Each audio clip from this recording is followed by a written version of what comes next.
انہیں جس شے سے محبت زیادہ ہوتی ہے اس کے نام زیادہ رکھتے ہیں، اس شے کے ہر وصف کے اعتبار سے اس کا ایک نام ہو جائے گا۔ گھوڑا عربوں کی بڑی قیمتی اور محبوب متاع ہے تو گھوڑے کے لیے آپ کو سینکڑوں نام مل جائیں۔ تلوار عربوں کی بڑی قیمتی متاع تھی، تلوار کے لیے ہزاروں نام مل جائیں۔ زیادہ کثیر نام جو ہے وہ سورہ فاتحہ کے ہے۔ اس کا جو ہم نام استعمال کرتے ہیں وہ تو اس کا اس پہلو سے ہے کہ یہ قرآن مجید کی پہلی سورت ہے جس سے قرآن کا آغاز ہو رہا ہے۔ فتح یفتح کہتے ہیں کھولنے کو، اسی سے لفظ افتتاح ہوا ہے نا، آج فلاں جگہ کا افتتاح ہوا، فتح یفتح کھولنا۔ تو یہ سورہ فاتحہ ہے، دس از دی اوپننگ سورہ آف قرآن، اس سے قرآن کا افتتاح ہوتا ہے، اس اعتبار سے تو اس کا نام ہے الفاتحہ۔ باقی اس کا نام الکافیہ، کفایت کرنے والی، اس لیے کہ فلسفہ قرآن کا لب لباب اس میں موجود ہے۔ اس کا نام ہے الشافیہ، شفا دینے والی، کیونکہ قرآن مجید جو ہے وہ اپنے آپ کو شفا قرار دیتا، شفاء لما فی الصدور، جو کچھ سینوں کے اندر روگ ہیں، امراض ہیں، بیماریاں ہیں، ان کے لیے یہ شفا ہے۔ تو جہاں یہ قرآن کے فلسفے کا لب لباب ہے اس لیے الکافیہ، وہاں یہ قرآن کے شفا ہونے کے اعتبار سے بھی اس کا خلاصہ ہے تو الشافیہ، شفا دینے والی۔ اس کا ایک بہت اہم نام ہے ام القرآن، قرآن مجید کے لیے جڑ، اساس القرآن، قرآن مجید کے لیے بنیاد۔ تو یہ بہت سے ناموں سے ام الکتاب کا لفظ جو ہے وہ تو ایک حدیث میں بھی آیا ہے، فاتحۃ الکتاب کا لفظ بھی حدیث میں آیا، اس شخص کی کوئی نماز نہیں جس نے فاتحۃ الکتاب نہیں پڑھی۔ تو یہ اس کے بہت سے نام ہیں۔ دوسری بات یہ جانیے کہ یہ سب سے پہلی مکمل سورت ہے جو نبی اکرم صلی اللہ علیہ وسلم پر نازل ہوئی۔ اس سے پہلے متفرق آیات نازل ہوئی۔ سب سے پہلی وہی پہلی 5 آیتیں ہیں سورہ علق کی، اقرأ بسم ربک الذی خلق، خلق الانسان من علق، اقرأ وربک الاکرم الذی علم بالقلم، علم الانسان ما لم یعلم۔ اس کے بعد اگرچہ یہ چیز بالکل متفق علیہ تو نہیں ہے لیکن تقریباً اجماع جس پر ہے وہ عرض کر رہا ہوں۔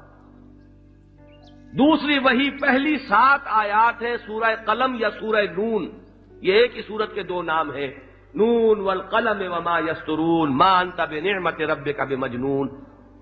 تو دوسری وہی 7 آیات ہیں سورہ نون کی۔ تیسری وہی پھر 7 آیات ہیں سورہ مزمل کی ابتدائی آیات، قم اللیل الا قلیلا نصفہ او انقص منہ قلیلا۔ چوتھی وہی پھر 7 آیات ہیں سورہ مدثر کی، یا ایھا المدثر قم فانذر وربک فکبر۔ پانچویں وہی یہ سورہ فاتحہ ہے، یہ بھی 7 ہی آیات پر مشتمل ہے اور یہ مکمل سورت ہے۔ پہلی جو آیات ہے وہ مکمل سورت نہیں ہے بلکہ جیسا کہ میں نے عرض کیا 4 سورتوں کی ابتدائی آیات ہیں، سورہ علق کی 5، سورہ نون کی 7، سورہ مزمل کی 7، سورہ مدثر کی 7 اور پھر یہ 7 آیات۔ اور دلچسپی کے لیے ذرا یاد رکھنے کے لیے سہولت ہو جائے گی، 5 سے شروع ہوئے تھے پھر 5 پر چلے جائیے، جو چھٹی وہی ہے وہ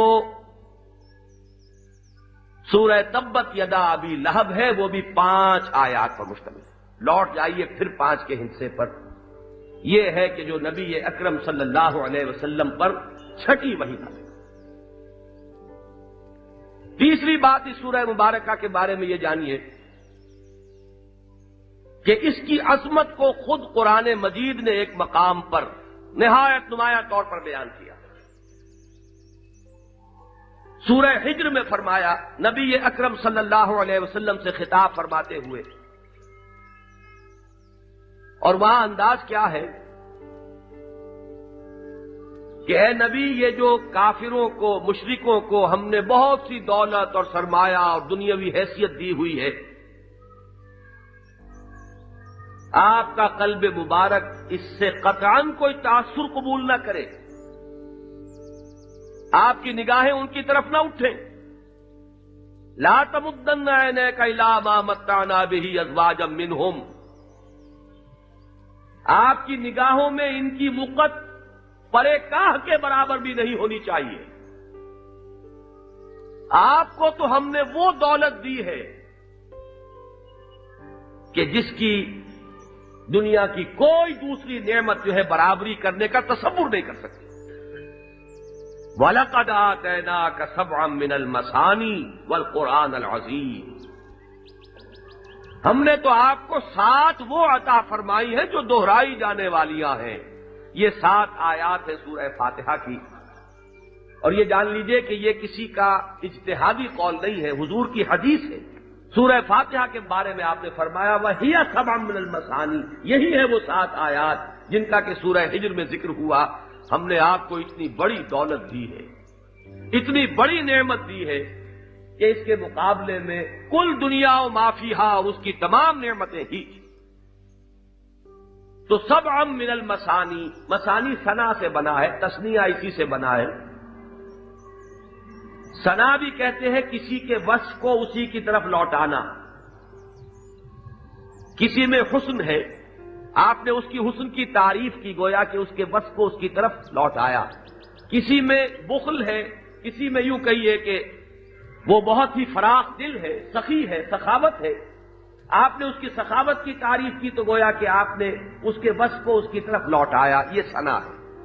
اصل میں جو سے نون اور یہ کا مادہ آتا ہے عربی زبان میں، وہ آتا ہے دہرانے کے لیے، لوٹانے کے لیے۔ تو مثانی دہرائی جانے والیاں، اس لیے کہ نماز کی ہر رکعت میں آپ یہ 7 آیتیں پڑھ رہے ہیں۔ کتنی مرتبہ دن رات میں ایک مسلمان جو نماز کا پابند ہو ان 7 آیات کا ورد کر رہا ہے۔ تو وَلَقَدْ آتَيْنَاكَ سَبْعًا مِّنَ الْمَثَانِي، اے نبی ہم نے آپ کو 7 عطا فرمائی دہرائی جانے والیاں۔ وَالْقُرْآنَ الْعَظِيمَ، اور قرآن عظیم عطا فرمایا ہے۔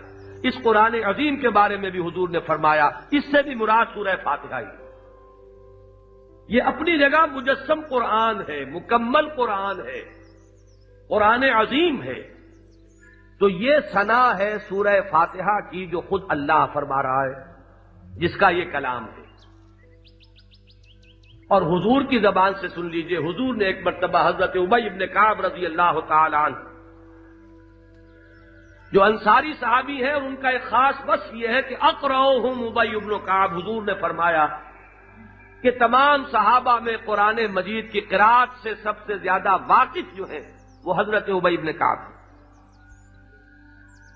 حضور کا انداز تعلیم و تربیت میں نے کئی مرتبہ عرض کیا ہے کہ بڑا فطری، آپ سوال کیا کرتے تھے تاکہ جو طالب علم ہے وہ خود متوجہ ہو جائے، جاگ جائے، غور کرے، اس کی جو سوئی ہوئی خوابیدہ صلاحیتیں بیدار ہو۔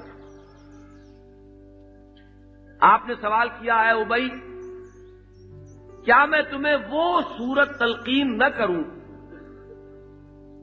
جس کے مثل نہ تورات میں نازل ہوئی، نہ انجیل میں نازل ہوئی، نہ خود قرآن میں اس کا کوئی مثل ہے؟